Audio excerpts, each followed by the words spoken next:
میں کھڑا ہوں یرانہ کے مقام پر جو مکہ کے مشرق میں 26 کلومیٹر کے فاصلے پر واقع ہے وادی یرانہ، جس کو اب مسجد یرانہ اور یا میقات یرانہ کے نام سے بھی جانا جاتا ہے۔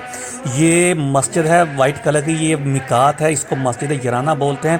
اس کا رقبہ 1000 میٹر ہے اور اس میں 600 مربع میٹر ہے، اور اس میں 600 جو ہے وہ نمازی نماز ادا کر سکتے ہیں۔ مسجد یرانہ یہاں پر غزوہ حنین جو 8 ہجری میں طائف کے دو قبیلہ حوازن اور قبیلہ ثقیف کے خلاف لڑی گئی تھی، اس سے واپسی پر آپ صلی اللہ علیہ وآلہ جو وسلم تھے وہ یہاں پر ٹھہرے تھے۔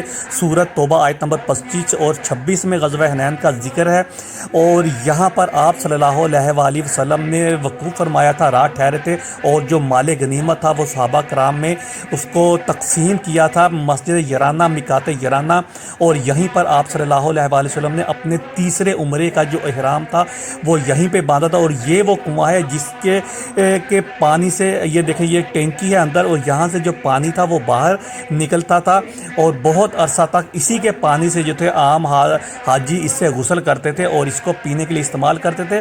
اور اسی پانی سے آپ صلی اللہ علیہ وآلہ وسلم اور صحابہ کرام نے اس پانی سے غسل کیا، اور عمروں کے جو تھے وہ اپنے احرام باندھے۔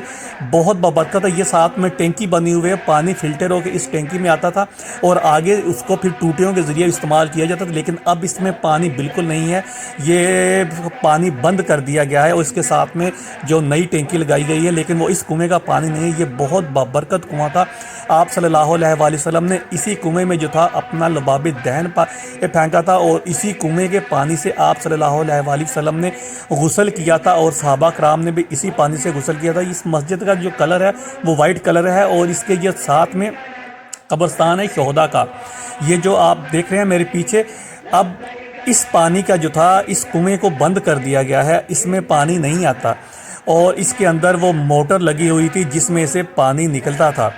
یہ مسجد یرانہ کے بالکل رائٹ سائڈ میں واقع ہے، حماموں کی طرف یہ واقع ہے، اور یہ غزوہ حنین کے شہداء صحابہ کرام اجمعین کا جو ہے وہ قبرستان ہے۔ بہت بابرکت اور معزز ہستیاں تھیں جو جہاں پہ مدفون ہیں، اور جب بھی یہاں پہ آئیں کم از کم ایک دفعہ زندگی میں یہاں پہ آ کے احرام باندھے۔ ایک تو سنت بھی ہے، اور دوسرا روحانی جگہ بھی ہے، تیسرا یہاں پر زیارات بھی ہیں۔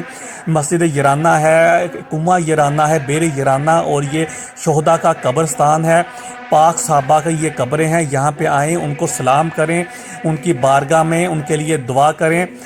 یہ بہت بابرکت جگہ، یہ بالکل مسجد یرانہ کی رائٹ سائڈ میں ایک جو ہے وہ 500 میٹر کے فاصلے پر یہ قبرستان، اس کے چاروں طرف 4 دیواری ہے۔ پہلے اس کا دروازہ کوئی نہیں تھا۔